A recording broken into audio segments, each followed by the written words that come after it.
Chapter 9. Minutes passed and Ben floated on the couch, his face buried in his arms. The blue sky of the morning had turned a dark, bruised gray. The water had calmed, the churning had stopped. Now Ben just drifted along, like a castaway in the middle of the sea. He had never felt so cold in his life, or so alone. Ben hadn't even felt this alone in those first weeks after Dad's accident, when he had locked himself away in his room. He had refused to see or talk to anyone, even Oji-san, who had stayed 4 weeks after Dad's funeral. But in that lonely darkness, Ben had known that Mom was never far from him. There was always Harry knocking on his door, his coach and his friends ringing the doorbell. Ben had sent them all away. But now he understood how important it had been, knowing that all those people were there for him, waiting. Now there was nobody. A bitter wind blew. Ben shivered. His teeth chattered so loudly that at first he didn't hear the high-pitched sound drifting from somewhere nearby. Eee! Ben looked up. Sure, he was hearing things. But there it was again. Eee! He searched the water. Objects floated by. A lamp, newspapers, a huge stuffed teddy bear, bottles, papers, a soccer ball. And about 10 feet away, something tiny moved slowly on the water, floating on top of a mattress. At first, Ben thought he was looking at a ragged stuffed animal.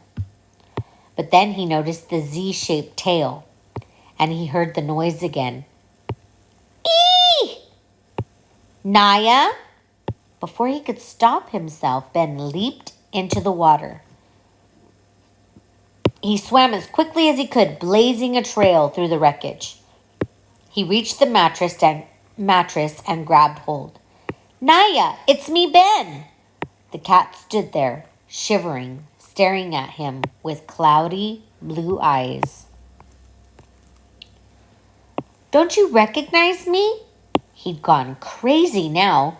Ben realized if he was talking to a cat that probably had no idea who he was. But then he saw a kind of flash in Naya's eyes.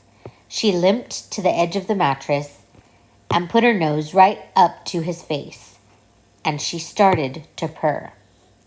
Tears sprang into Ben's eyes as Naya nuzzled him. He felt such a rush of relief, as though this scrawny old cat was a helicopter filled with Marines coming to his rescue.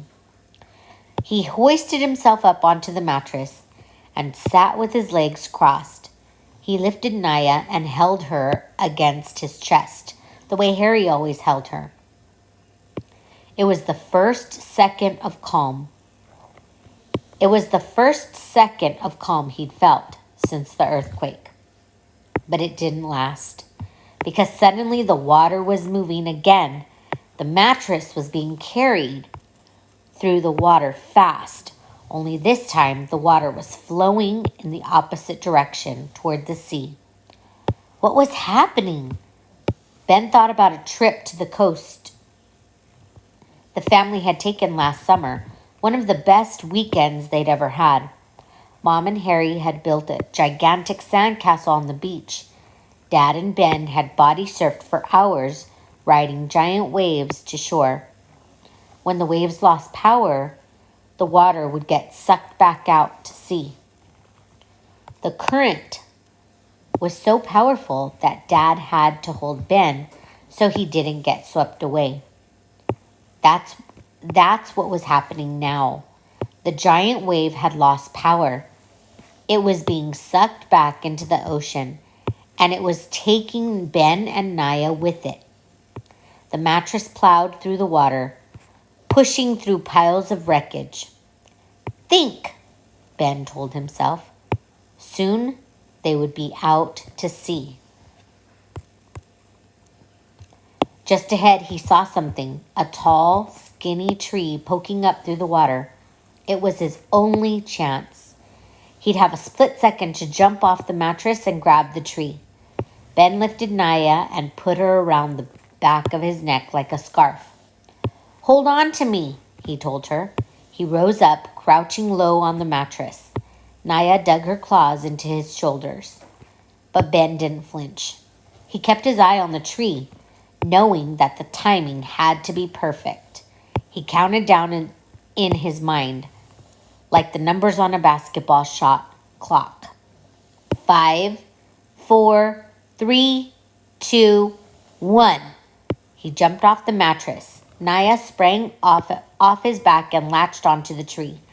Ben reached out and tried to grab hold, but he couldn't get a good grip.